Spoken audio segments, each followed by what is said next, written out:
Hi everyone, my name is Pablo Mendez. I'm very thankful and excited for being here with you today for your annual career fair. I actually myself am an alumni of the Boys and Girls Clubs of Broward County organization. I was a member with them since the age of 12, where I started with the Admirals Club in Davie, Florida. There is where I started my culinary journey with the organization. A few years later, I transitioned and I followed to the Leo Goodwin Foundation Teen Center, where I followed my culinary journey for another 2 or 3 years. Thanks to the organization, I was able to have my first job through them, actually working in the culinary department, pursuing my passion for the culinary and baking and pastry craft. I was able to obtain so much exposure to various culinary events, both inside the clubs and outside of different events, where we would have annual The Concord events, Rendezvous, Bikers Bash, you name it. I was able to see so many different aspects and avenues of the culinary industry that it really gave me an eye-opening view in what this industry has the potential to be. If you haven't been able to guess by looking at my attire, I am a chef. And with my years of experience in the industry, I've been exposed to various career pathways that this career has to offer. There's so many different ways that you can work in the industry as a chef. And a lot of people think that all you are is just a chef. But to be honest, you can be an executive chef of a restaurant, or you can be an executive chef of a hotel. You can be a personal chef to a family, an individual, or even athletes, or even an athletic team. Personally, I've met a lot of chefs who are personal chefs to athletic teams like the Miami Dolphins, the Green Bay Packers, the Miami Marlins, and so on. If you want to have a nice dinner or a party at your house, you may even call a chef who does catering as their business. That person will come to your home and take care of all the food items, sometimes even the beverages, and all you do is enjoy your dinner that evening. A lot of chefs are even corporate. So what does that mean? You see McDonald's, you see Burger King, Olive Garden, Red Lobster, all of these large corporate restaurants. There is a chef behind all of those menus. That chef, he or she, takes the time to create the menu, the offerings, the way the dish is presented to you. So when you go to the restaurant, you are able to pick that dish, and the restaurant is able to follow the recipe step by step how that chef intended it to be. Now, a lot of times people think being a chef is just what we call salty food, like your fish, your steak, your potatoes, vegetables, and whatnot. But there's also the baking and pastry side of it as well. With baking and pastry, you have all the sweets that you can imagine: chocolate, muffins, cakes, cookies, bread. So that's a whole other avenue that you can take as well. Lately, there's even an avenue for culinary nutrition. So with modern trends having people become vegan, vegetarian, pescatarian, plant-based, whatever the case may be, culinary nutrition has become very demanding and popular, that so many students who go to culinary school are now taking that avenue of culinary nutrition. So when they go through that degree program, they go and learn about athletic performance cuisine, spa cuisine, plant-based cuisine, light and healthy desserts, all related still to culinary, but you're looking at it from a different perspective now, the nutrition side of it, for you to be able to deliver your customers something more nutritive, light, healthy, and being able to cater to any dietary restrictions that they may have. A lot of times, those students who go through the culinary nutrition program, one of the projects that they take on is, I have a client who is gluten-free, vegan, and is on keto. So you're gluten-free, that means you no longer can do flour. You're vegetarian or vegan, you can't do any dairy, you can't do any animal products. And you're keto, which means you can't do a lot of carbohydrates, you need high fats and low carbs. So they take on that client from the nutrition aspect of it, and now they need to cater to that particular person. Another avenue with this career is being a manager. You can be a manager of a restaurant, whether it's the manager of the kitchen or the manager of the front of the house, which is where everyone sits and enjoys their meal. Or you can be the manager of a hotel, where you manage the hotel, the food and beverage department of it. Now, you may wonder where my career path has taken me. Currently, I work at my alma mater, which is Johnson & Wales University here in North Miami. I work as a director of culinary purchasing. Now you may think, what does that have to do with culinary? But believe it or not, my degree has helped me so much in my role today because part of my responsibility is I purchase food and beverage items for our 16 kitchens to be able to operate on a daily basis.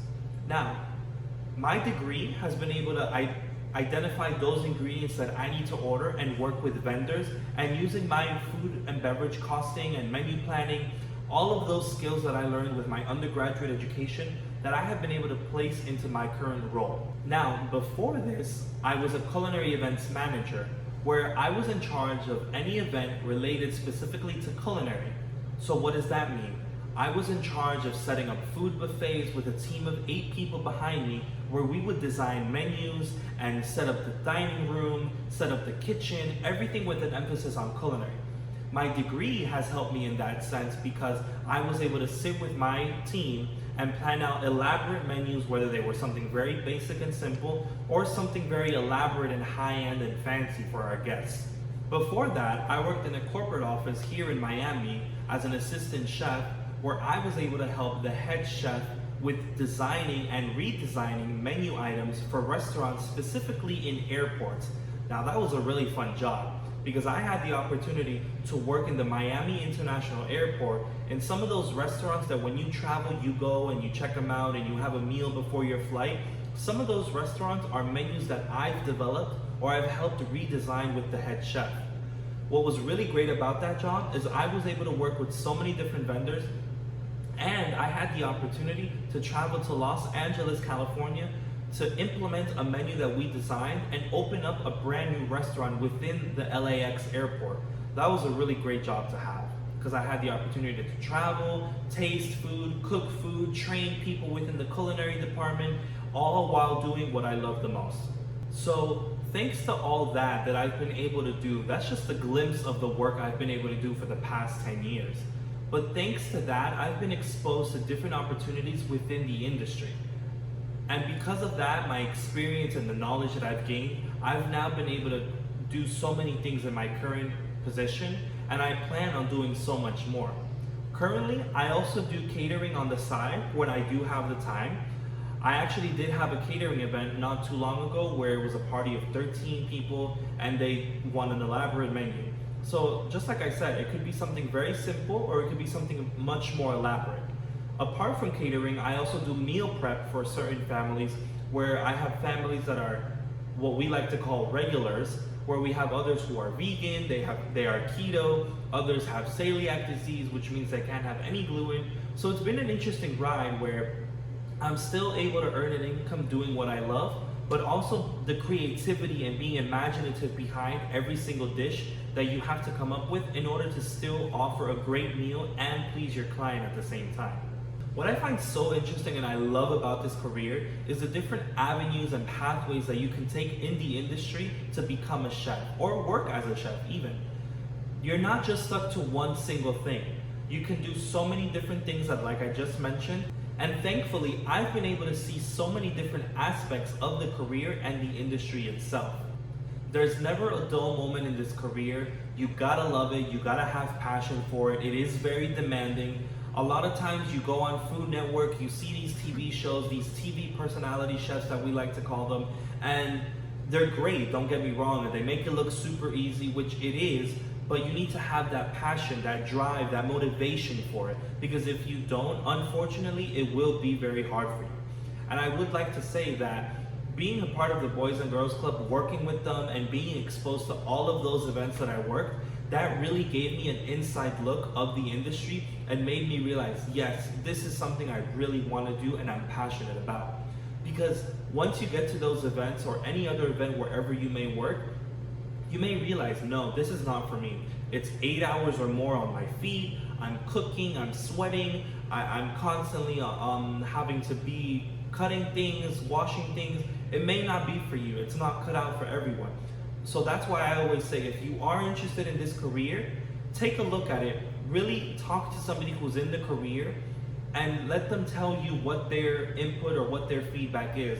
I always suggest, if you're interested, try to find a part-time job in some kind of food establishment where you can get a feel for it. It may not be a fine dining restaurant, it could be a McDonald's, something very simple, an entry-level job that you can take a look at, see what there is in a kitchen, in a commercial kitchen, and really think about it. Is this something that I want to do? Is this something that I can see myself doing for the rest of my life? Thankfully, working with the Boys and Girls Club and volunteering for various events, I had that opportunity and I was able to say, you know what? Yes, I want to do this. And ever since, I've been able to take that time that I took to volunteer and learn and be exposed to so many different things.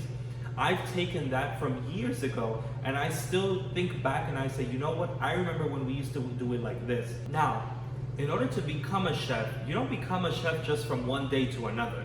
It does take some skill, some training, some education behind this job for you to get into the career.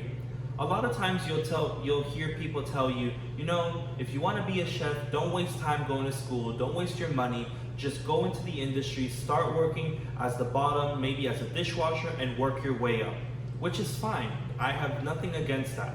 But I am an advocate for you going to school. A lot of times people just go to a technical college or a technical school and they get that technical degree. That's great. If you want a further education, I suggest you go to a college or a university institution where you can get an associate's degree in culinary arts, in baking and pastry arts, in culinary nutrition, whatever the case may be. You can further expand your education into a bachelor's degree. The bachelor's degree, a lot of times they offer them in culinary arts again, which means you get more in-depth knowledge of the degree. You can get it in culinary nutrition again, baking and pastry again, food service management, hospitality and tourism, food and beverage entrepreneurship. There's so many different education options out there to expand your knowledge and skill set for the career. After your bachelor's degree, you can even get a master's. You can get a master's in science, in food science specifically. Some people get a master's in science for culinary nutrition. It all depends on the avenue that you see yourself and how you wish to use that degree, the education and the knowledge that you've gained. And the long term, you need to think long term of how you might use that going forward. I've met chefs who even have a PhD in food science. So if you're willing to go that far, by all means do it. I am an advocate for you to get the education as much as possible. Now, you may wonder, do I really need an associate's or a bachelor's degree to become a chef? The answer may very well be no. But think of it this way. You have somebody who has an associate's or a bachelor's degree, and you have somebody who has a high school diploma. Both people could potentially earn the same, but the person who has an associate's or bachelor's degree does come in with an extra level of knowledge and a leverage that sets them apart from the other individual, and you may have the potential to have a starting income higher compared to someone else who does not have those degrees that you have. Now, once you have those degrees, or even if you don't, there are various options out there for continuing education. Because the industry, there's so many trends that are constantly coming and being introduced. There's so many things that the chefs are, what they learned back in the 1980s, the 1990s, and the 2000s is now old school, and they need to become modern with what we have now. So you have different institutions that offer continuing education courses where you can continue your education, brushing up on your skills and learn new techniques that are out there in the industry.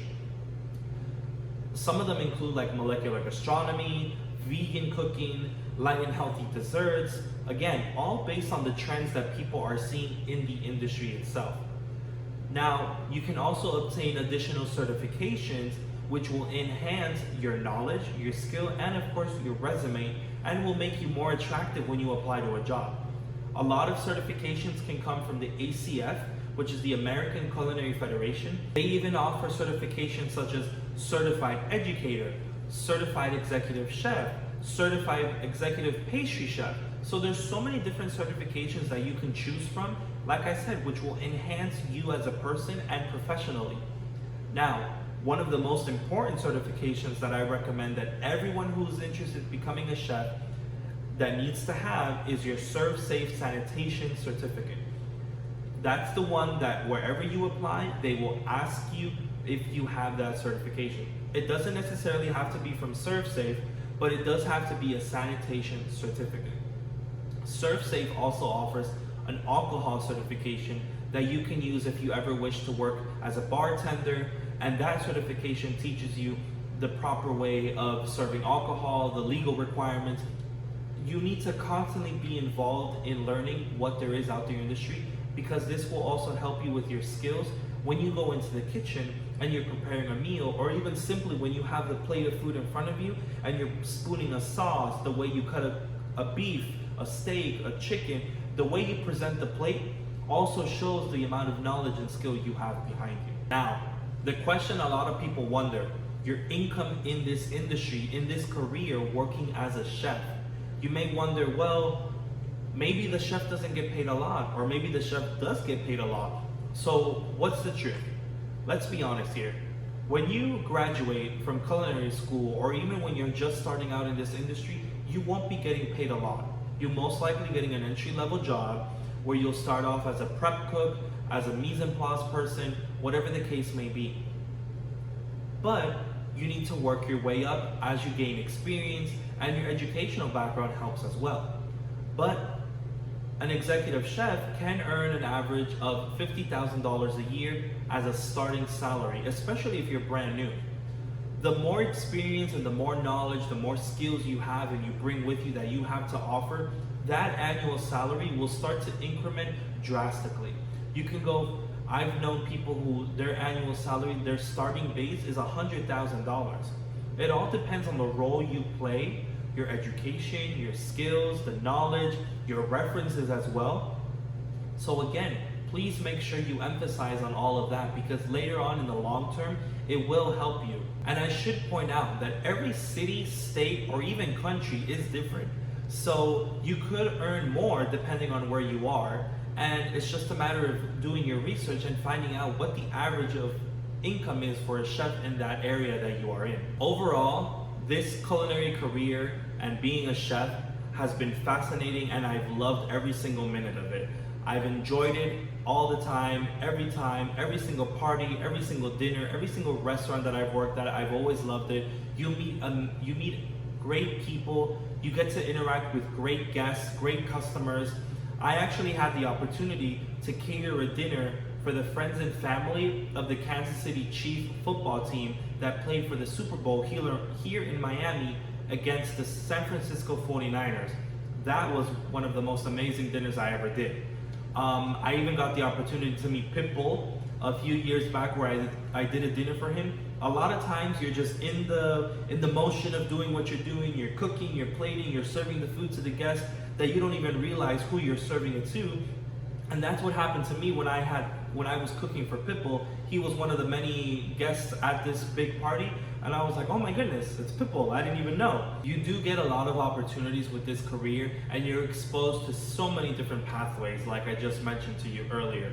So please, I do urge you that if you're interested in this career, take the time to do your research. Take the time to reach out to people who are in the industry, talk to them, see what they suggest to you, what do they give you, their opinions, their feedback, what would they possibly do different if they were your age. I really want to say I'm grateful for the Boys and Girls Clubs of Broward County. They are a very important organization that played a vital role in the success and opportunities that I've had throughout my entire career. Without them, I would not be the person I am today. They have really helped me get to where I am now. Trust me, I understand how important it is to have a helping hand, having someone there to mentor you and being able to give you information, or just simply being there to hear you out and help you, guide you in the right way. So if you have any questions, do not hesitate to reach out to me personally. I would be more than welcome and happy to help you figure out if you're interested in this career and guide you in the right direction. I'll be sharing my contact information with the organization. If you have any questions, you're more than welcome to reach out to me. I'm also going to be sharing some pictures and videos of my work that I've done over the years that you guys can take a look at, and you can see how my career and my knowledge and skills have progressed over the years. So please, do not be afraid to reach out. Thank you to the Boys and Girls Clubs of Broward County for inviting me, for allowing me to be a part of this career fair. Thank you to all the viewers for taking the time to view my video. I hope I've been able to spark some interest or give you some helpful information in regards to the culinary career path. I wish you all the best of luck, and hopefully maybe someday we will cross paths. Maybe someday one of you will be a chef that I have the opportunity to work with, or we'll work together, we'll collaborate. But I wish you all the success in whatever career path and whatever future endeavors you have. Thank you very much.